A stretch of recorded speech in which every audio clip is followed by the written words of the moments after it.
This took place 2 years ago, and I can still recall every moment in almost perfect detail. It was nearing the end of school. Everyone was on their way to their last period, which for me was history, a class that I not only wasn't good at, but I also disliked the teacher, and at that point I honestly had no motivation of even showing up. So, ultimately, I decided to ditch and hide out in one of the bathroom stalls located near the very back of the school. Almost no one went back there, so I figured no one would find out anyway. I was in the furthest back stall, playing some game on my phone, when the ear-deafening sound of the principal coming over the intercom made me jump. Lockdown, lockdown. This is an emergency alert. Please follow lockdown procedures. Go into the nearest room or building, lock the door, and turn off all lights. It was a lockdown announcement, though I honestly didn't pay it any attention, considering they were all practice, and so I just continued to sit there in the stall and wait. But just then, all the lights to the building seemingly shut off all at once. The hum of the light faded, along with the buzzing of the AC unit, which meant all the power to the school had been cut off. The bathroom had gone pitch black, and that's when I was actually starting to get worried. Power was never cut off during practice lockdown drills.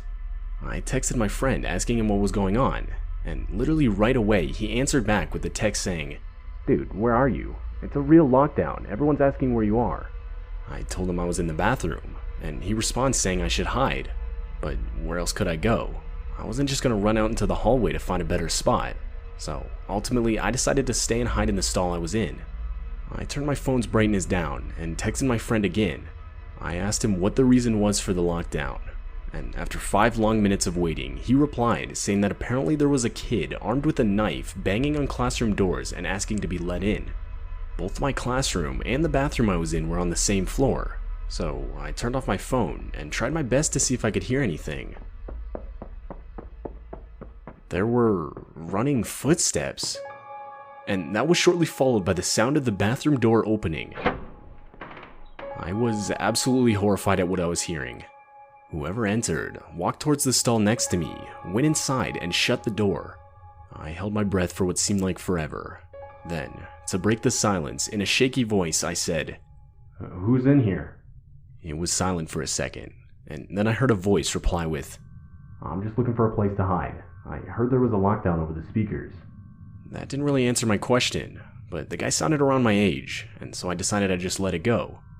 We sat in silence for what seemed like forever, when finally we got another announcement telling all students to exit the school in an orderly fashion through the front doors, where cops would be waiting outside.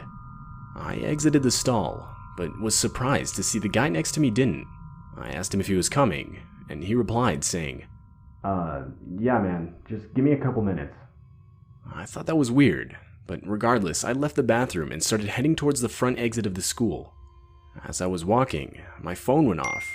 My friend had texted me. He said that apparently a kid who was maybe a couple years older than us tried to rob a nearby gas station at knife point.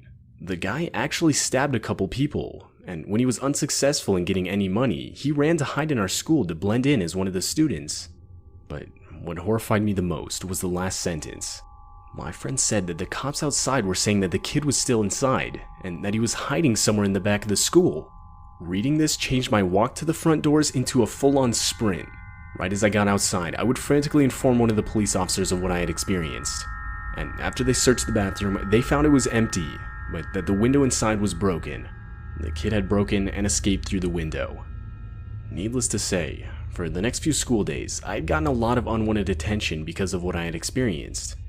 As far as I know, the kid still hasn't been caught, and it's still just difficult for me to come to terms with the fact that I was unknowingly hiding in a stall right next to the guy I was trying to hide from.